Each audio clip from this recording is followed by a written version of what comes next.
Assalamualaikum warahmatullahi wabarakatuh. Perkenalkan, nama saya Rohmat Yusufa dari MA Ma'arif NU Kota Blitar.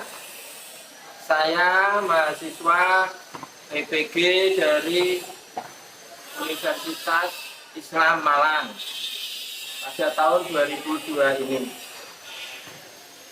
Sebelum saya mengawali pertemuan hari ini, saya menyampaikan terima kasih yang sebesar-besarnya pada Kementerian Agama Indonesia yang telah memberikan kesempatan untuk ikut bergabung dalam PPG tahun ini. Tak lupa kami sampaikan pada Bapak Profesor Surahmat selaku dosen pembimbing dan pada Ibu Rini Waraswati sebagai guru pamong selama PPG tahun ini. Kesempatan ini saya akan menyampaikan cerita baik menggunakan metode STAR terkait pengalaman mengatasi permasalahan siswa dalam pembelajaran di lingkungan MA Ma'arif NU Kota Blitar Madrasah Aliyah. Tujuan yang ingin dicapai yaitu aksi PPL ke-1 dengan menggunakan model pembelajaran problem-based learning dapat meningkatkan pemahaman siswa dalam menentukan dan menganalisis turunan fungsi trigonometri lainnya, yaitu turunan dari tangan, sekan, kosekan, dan kotangan. Sedangkan pada aksi PPL yang kedua, dengan menggunakan model pembelajaran PJBL dapat meningkatkan motivasi belajar siswa untuk menentukan dan menganalisis statistika ukuran letak dan data tunggal yang dilaksanakan pada PPL 1 tanggal 30 Agustus 2002 dan tanggal 14 September 2002 sebagai aksi PPL yang kedua. Adapun kondisi yang melatar belakangi sebelum aksi PPL 1 dan PPL 2 adalah guru masih menggunakan model mengajar yang monoton dan pembelajarannya kurang menarik. Yang kedua, karena materi ajar yang disusun guru masih sederhana. Dan yang terakhir, karena literasi dan numerasi peserta didik yang masih rendah. Sehingga perlu adanya praktek yang dapat menimbulkan dampak yang sangat besar, yaitu dengan menerapkan PBL dan PJBL, karena di dalamnya dapat mengaktifkan siswa, dapat menarik minat siswa dalam pembelajaran. Apalagi di dalamnya juga disandingkan dengan pendekatan scientific impact, sehingga diharapkan tujuan pembelajaran yang akan direncanakan bisa tercapai. Peran tanggung jawab saya dalam praktik ini adalah menyusun perangkat pembelajaran sekaligus melakukan konsultasi dengan dosen pembimbing dan guru pamong, serta melakukan presentasi sehingga mendapat masukan pula dari teman sejawat PPG. Sekaligus dilaksanakan pengambilan video karena melakukan pembelajaran di kelas sebagai bahan refleksi. Yang menjadi tantangan untuk mencapai tujuan yaitu terbatasnya sarana dan prasarana di madrasah, kesiapan peserta didik dalam proses pembelajaran, kemampuan peserta didik dalam memahami materi yang disajikan, pendidikan karakter baik dalam proses pembelajaran maupun setelah proses pembelajaran. Dan yang terakhir, karena keaktifan peserta didik dalam pembelajaran mandiri atau kelompok saat proses pembelajaran belum tentu dapat diketahui. Adapun yang terlibat dalam kegiatan PPL 1 dan PPL 2 yaitu guru, serta didik, dosen dan guru pamong, dan yang terakhir tidak lupa rekan sejawat saya yang membantu dalam proses mendokumentasikan pembelajaran yang dilaksanakan di kelas.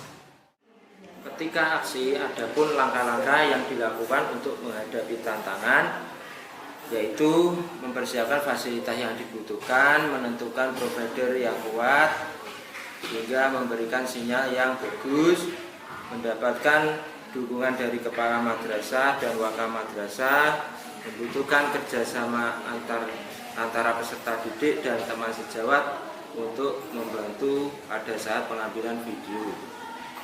Strategi yang digunakan yaitu menggunakan model pembelajaran PBL ataupun PJBL dengan bahan ajar dan LKPD yang disusun menyesuaikan kebutuhan tujuan pembelajaran. Kemudian menyiapkan media pembelajaran bentuk PPT yang di dalamnya ada video pembelajaran berkaitan materi yang dipelajari.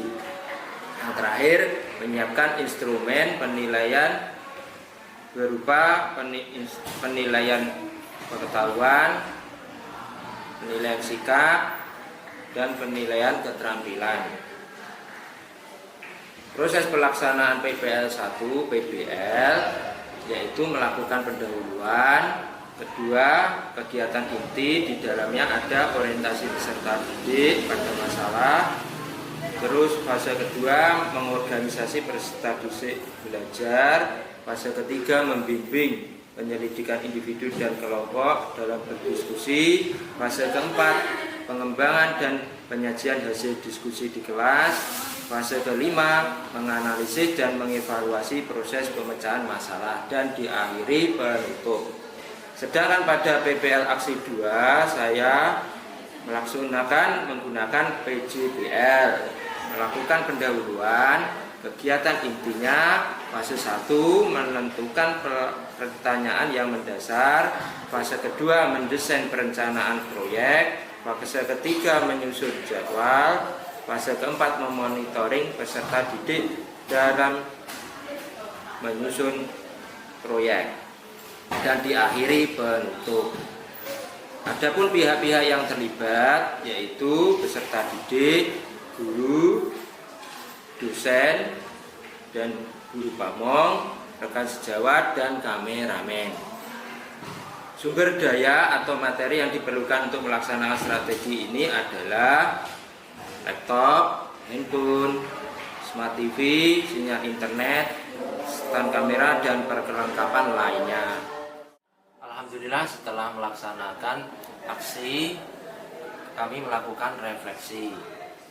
Adapun refleksi yang bisa kami sampaikan, yang pertama, semua dapat dilaksanakan dengan baik sesuai rencana dan sesuai harapan.